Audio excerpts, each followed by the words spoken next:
Gotham War Scorched Earth, number 1, the conclusion to the Batman Catwoman Gotham War. I think they kind of lost where this was going for me. Let's review this using my space system. Story, pacing, artistry, characters, enjoyment. Each category gets a score between 0 and 2. 2 is the best that you can get in any category.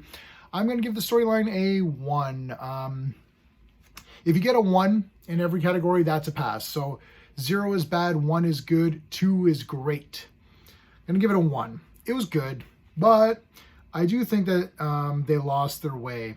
This started out being Batman and Catwoman, 2 different ideologies on how the city should function. Batman is like, no crime, period, end of the sentence. Catwoman is like, look, there's going to be crime. We may as well limit it to the rich people and non-violent crime. How do we accomplish that? Blah, blah, blah. There's your back and forth. Who's going to join what side? It's like Civil War. Is Dick Grayson going to go on Batman's team, or is he going to go with Catwoman? What's Damian Wayne going to do? I don't know, because he doesn't really show him in this. He shows him for a second, and that's it.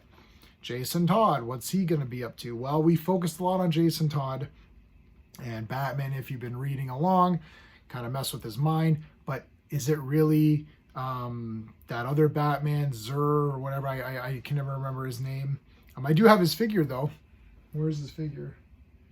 He is below. Oh, you can't see him. He's underneath there. He is a cool looking figure, and he's a neat character. But yeah, so I'm gonna have to give it a 1. They kind of it became. This always happens with any versus movie. It's always going to be whenever 2 heroes face off, inevitably they'll team up against an actual villain. So in this case, it was Vandal Savage, who was looking to reinvigorate his immortality. I guess it was wearing off. They connected it to the Lazarus Pit, which is kind of cool. So that was really cool. But instead of Batman versus Catwoman, it really became Batman and Catwoman fighting Vandal Savage. But Vandal Savage didn't do enough villainy throughout to make him a threat. It's almost like he's like this third act villain that comes out of nowhere. That typically happens in these kinds of stories. So I'd rather they don't even do it then. Either have it play out or don't even bother. Just have it Vandal Savage as the bad guy from the beginning.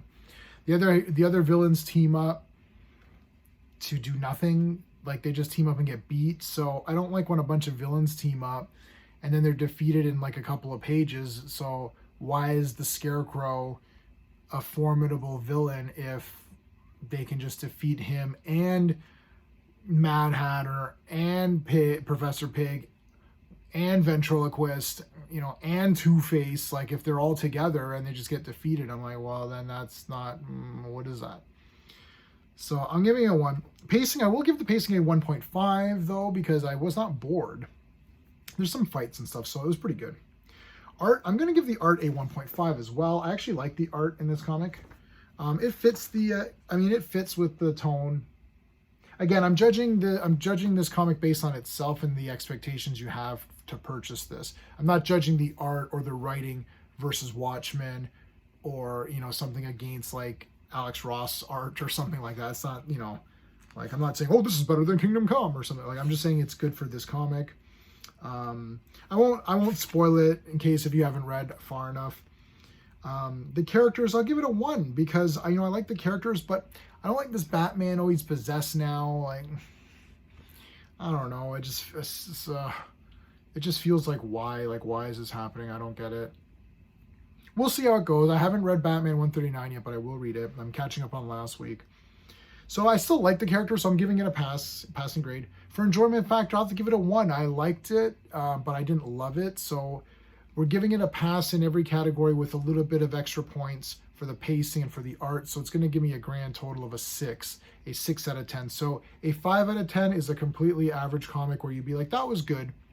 So this was a little bit better than good, but way, way, way short of fantastic or great.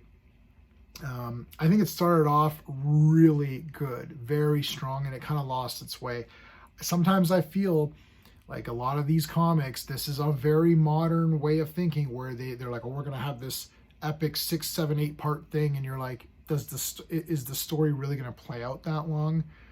Days of Future Past was 2 comics, right? Even the Dark Phoenix saga, if you even call it a saga, I have all the big issues from that saga. I think it was maybe 10 issues or something, or what. It depends where you start. I guess it depends where you start counting it as the Dark Phoenix saga.